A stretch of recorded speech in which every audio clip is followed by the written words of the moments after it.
আপনার শনির দোষ আছে, শনির দোষ লেগেছে। আসলে এই শনিদেব কে? কেনই বা এই শনিদেবের দোষ লাগে? শনিদেবের দোষ আসলে কি? শনিদেবের দোষ ভালো নাকি খারাপ, আমাদের জীবনে কেমন প্রভাব ফেলে? আজকের এই ভিডিওতে আমরা সেইটাই আলোচনা করব। শনিদেবের দোষ বলতে বোঝায় জন্মকুষ্ঠিতে শনির অশুভ প্রভাব, যা জীবনযাত্রায় বিভিন্ন বাধা, কষ্ট, দেরিতে সৃষ্টি করে। শনি গ্রহটি কর্মফল, ধৈর্য, শৃঙ্খলা, ন্যায় বিচার এবং দুঃখের কারক। এক কথায় আমরা শনিদেবকে বলতে পারি যে কর্মফলদায়ক, যিনি আমাদের কর্মের ফল দেয়, এর থেকে বেশি কিচ্ছু না।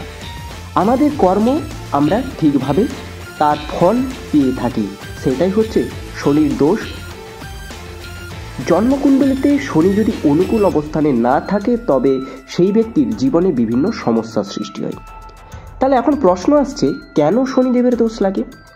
আমাদের জন্মকুষ্ঠির শনি যদি ষষ্ঠ, অষ্টম, 12তম ঘরে থাকে বা শুভ ঘরগুলির প্রথম, দ্বিতীয়, চতুর্থ, পঞ্চম, সপ্তম, নবম, দশম এবং একাদশতম ঘরগুলির ওপর অশুভ দৃষ্টি দেয়, তখন সেটিকে শনির দোষ ধরা হয়। এবং যদি মেষ, কর্কট, সিংহ বা বৃশ্চিক রাশিতে শনি দুর্বল হয়, এতেও কিন্তু অশুভ প্রভাব ফেলে।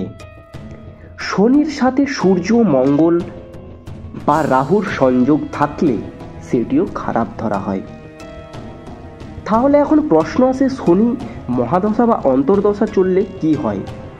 যদি শনির সময়কাল দীর্ঘ সময় ধরে চলে এবং এটি দুর্বল বা অশুভ অবস্থানে থাকে, তখন শনির দোষ বাড়ে। এটিকেই শনির মহাদশা বা অন্তর্দশা বলে হয়। তাহলে 7.5 বা ধাইয়া কি?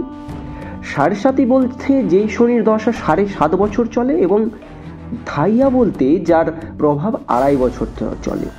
শনি যখন চন্দ্র রাশির 12তম ঘর এবং প্রথম, দ্বিতীয় ঘরে প্রবেশ করে তখন 7.5 হয়।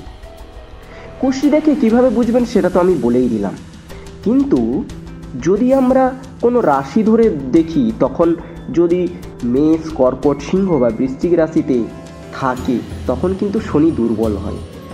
শনি যখন ষষ্ঠ, অষ্টম বা 12তম ঘরে থাকে তবে কিন্তু এটি প্রতিকূল। শনি যদি সূর্য, চন্দ্র, মঙ্গল, আমি যা বললাম, তখন কিন্তু অনেকটা দোষ বাড়ায়। তাহলে এখন প্রশ্ন আসছে যে এই বাস্তব জীবনে শনির দোষের লক্ষণগুলো কি কি? দেখুন, সর্বপ্রথমে আপনার কর্মজীবনে দেরিতে হবে বা বাধা আসবে, সম্পর্ক বা দাম্পত্য জীবনে সমস্যা আসবে, দীর্ঘমেয়াদী অসুস্থতা আসবে, মানসিক চাপ বা হতাশা বৃদ্ধি পাবে, আইনি ঝামেলা এবং অর্থনৈতিক সংকটেও আপনাকে ভুগতে হতে পারে। এবারে প্রশ্ন আসছে যে শনির দোষ কমাবেন কিভাবে?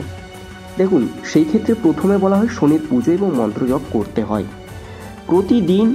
ওম শং শনশ্চরায় নমঃ, আমি এটা স্ক্রিনে দিয়ে দিচ্ছি, সেটা আপনাকে 108 বার জপ করা উচিত। শনিদেবের পূজা করে নীল পদ্ম, সরষার তেল, কালো উড়দ ডাল নিবেদন করা ভালো। শনিদেবের কৃপা পেতে শনিবার আপনাকে শনিদেবের দর্শন করাটা উচিত। এছাড়াও শনিবার দিন যদি আপনি কালো তিল, কালো ছালা, কালো কাপড় বা লোহা বা সরষার তেল দান করেন, গরিব, প্রতিবন্ধী, বৃদ্ধদের সেবা করেন, তাহলেও কিন্তু শনিদেবের প্রভাব অনেকটা কাটবে। এছাড়াও কবচও ব্যবহার করা হয়। তাছাড়া যদি আপনি কঠোর পরিশ্রম করেন তখনও কিন্তু আপনার শনির দশা কাটবে। তো এই হলো সম্পূর্ণ শনির দশা এবং তার উপকার।